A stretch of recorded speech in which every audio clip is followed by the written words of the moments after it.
নমস্কার প্রিয় বন্ধুরা, কৃষ্ণকথা চ্যানেলে সবাইকে স্বাগতম।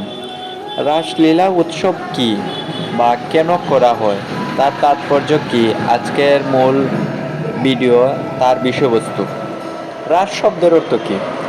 রাস শব্দটি এসেছে রস থেকে।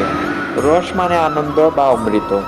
ভগবান শ্রীকৃষ্ণের সাথে যুক্ত হয়ে যে পরম আনন্দ লাভ করা যায় তাই হচ্ছে রাস। কেন করা হয়? বৃন্দাবনের গোপীরা বহু জন্ম ধরে ভগবানকে প্রতিরূপে পাওয়ার জন্য তপস্যা করেছিলেন। তাদের সেই পবিত্র বাসনা পূরণ করতে ভগবান রাসলীলা করেছিলেন। দেহাতীত প্রেম, এটি কোনো সাধারণ নরনারীর মিলন নয়, এটি হলো জীবাত্মার সাথে পরমাত্মার সম্পর্ক।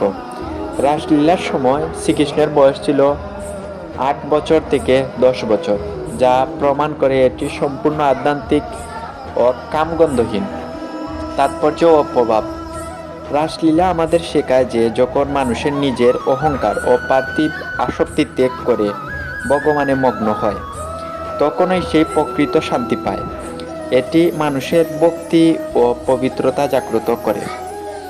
রাসলীলা হলো ভক্তির সর্বোচ্চ স্তর। এটি শুনলে বা বুঝলে মানুষের হৃদয় থেকে কামনা বাসনা দূর হয় এবং ভগবানের প্রতি প্রেম জাগ্রত হয়। হরে কৃষ্ণ।